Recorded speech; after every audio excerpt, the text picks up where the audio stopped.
Саламатсыздар ма оқушылар, біздер бүгін қазақ тілі сабағынан 22-ші қоңыраушада пайымдау мәтіннің мазмұндық және құрылымдық ерекшеліктерімен таныс боламыз.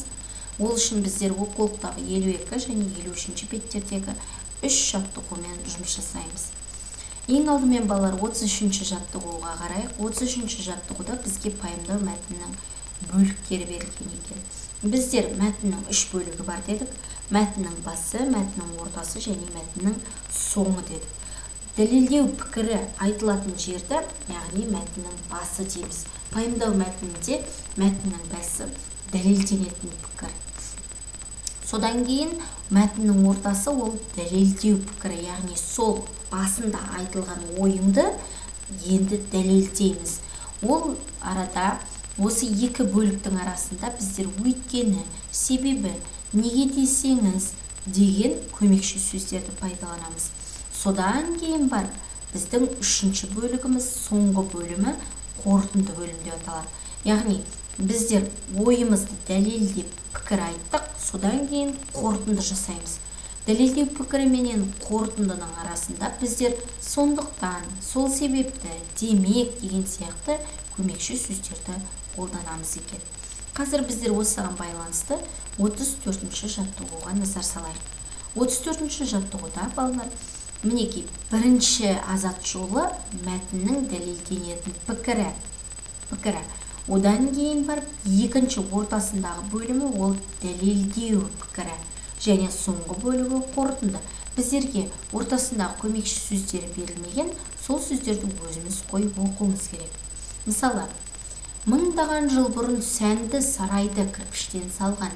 Кірпіштен үй салу құрылысшыларға өте ұнаған еді. Не себеп ұнады? Себебі кірпішті саз бен құмнан жасайды, ал саз бен құм барлық жерден табылады. Кірпіш отқа жанбайды, суға ерімейді, қатты аязда да шытынамайды. Демек, кірпіштен салған үй қыста жылы, жазда салқын болады. Мінекей, біздер мына жерде себебі, демек дейтін көмекші сөздерді қолдану арқылы пайымдау мәтінін толықтырдық. Бұл ауызша тапсырма. Сіздерге қазір 35-ші жаттығуды өз беттеріңізше орындауға ұсынамын, бірақ ауызша. Атымды жомарт шығармасын өздеріңіз оқисыздар. Бұл Ыбырай Алтынсариннің шығармасынан үзінді. Және 2 нүктеге біздер жауап іздейік ауызша. Мәтіндегі пайымдау бөліктерін ажыратамыз, басын, ортасын және аяғын. Және түсіндірмені нақтылап тұрған біздерге көмекші сөздерді, яғни себебі, сондықтан, өйткені деген сөздерді іздеп, ішінен өздеріңіз тауып алыңыздар. Содан кейін жазбаша түрде сіздерге 36-ші жаттығуды ұсынамын. Бұл жерде 36-ші жаттығуда тазалықтың сыры деген мәтін беріліп тұр.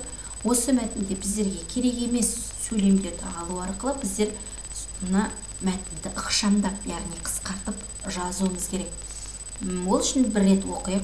Үйдегі мысықтар ертеңнен кешке дейін жуынады да жатады. Сонда мысықтардың ерекше таза болып шыққаны ма? Оның әртүрлі себебі бар екен.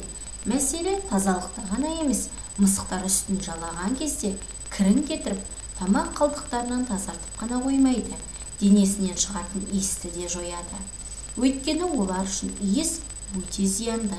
Себебі жемтігі оның иісін күні бойы сезіп қойса, ол аш қалады.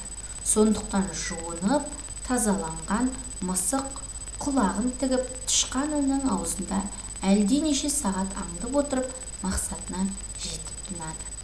Мінекей, осы мәтінді мұқият қайтадан бір рет өздеріңіз оқысаңыздар, ішінде мәтінге тіпті байланыспайтын керек емес сөйлемдер бар.